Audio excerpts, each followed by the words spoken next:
तलहा सईद अब अपने पिता की भूमिका निभाएगा, जिसकी शुरुआत तलहा सईद ने अपने आतंकी संगठन की नई टीम बनाने के बाद कर दी है। बड़े आतंकियों को तलहा सईद ने अपनी टीम में शामिल किया है। आतंकी जकी उर रहमान लखवी को ऑपरेशनल कमांडर बनाया गया है। जकी उर रहमान लखवी मुंबई हमले का मास्टरमाइंड है। आतंकी साजिद मीर को इंटरनेशनल नेटवर्क की कमान सौंपी गई है। याया मुजाहिद को मीडिया हेड बनाया गया है। हाजी अशरफ को फंडिंग, आरिफ कासमानी को अलकायदा जैसे आतंकी संगठनों से संपर्क का काम दिया गया और जफर इकबाल को आतंकियों की ट्रेनिंग में लाया गया। वहीं आदिल ठोकर मिडिल लेवल कमांडर बनाया गया है। वो पहलगाम हमले में शामिल था।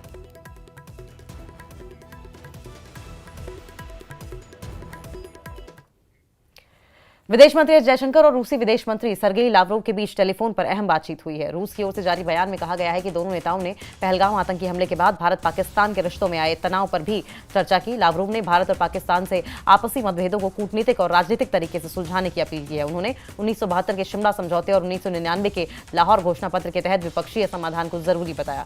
साथ ही आने वाले दिनों में उच्च स्तरीय मुलाकातों को लेकर भी चर्चा हुई।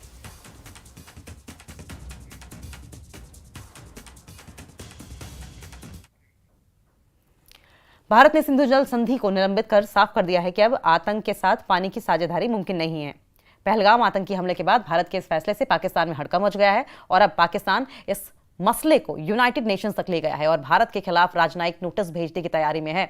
तो क्या सिंधु का पानी अब सिर्फ भारत के काम आएगा? क्या वाकई शुरू हो गई है भारत की वाटर स्ट्राइक? जानिए इस खास रिपोर्ट में। 22 अप्रैल को जम्मू कश्मीर के पहलगाम में हुए आतंकी हमले के बाद भारत ने पाकिस्तान के खिलाफ बड़ा और ठोस कदम उठाया। भारत ने सिंधु जल संधि को निलंबित कर दिया है, जो 1960 से दोनों देशों के बीच जल बंटवारे का आधार रही है। इस फैसले से पाकिस्तान में अफरा तफरी मच गई है। पाकिस्तानी मीडिया की रिपोर्ट्स के मुताबिक पाकिस्तान अब भारत को इस एक तरफा फैसले के खिलाफ औपचारिक राजनयिक नोटिस भेजने की योजना बना रहा है। बताया गया है कि पाकिस्तान के विदेश कानून और जल संसाधन मंत्रालय इस पर मिलकर विचार कर रहे हैं। पाकिस्तान को डर है कि अगर भारत ने पानी रोका तो हालात और बिगड़ सकते हैं। भारत के इस फैसले के बाद पाकिस्तान ने इसे अंतर्राष्ट्रीय मंच तक पहुंचा दिया है। संयुक्त राष्ट्र में पाकिस्तान के स्थायी प्रतिनिधि असीम इफ्तिखार अहमद ने बयान दिया कि पाकिस्तान भारत से टकराव नहीं चाहता, लेकिन अगर जरूरत पड़ी तो अपनी सीमा और संप्रभुता की रक्षा के लिए पूरी तरह तैयार है।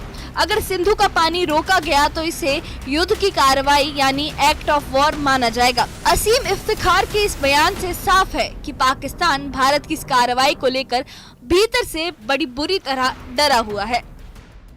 Any attempt to stop or divert the natural flow of water that rightfully belongs to Pakistan in accordance with the provisions of this treaty and the usurpation of the right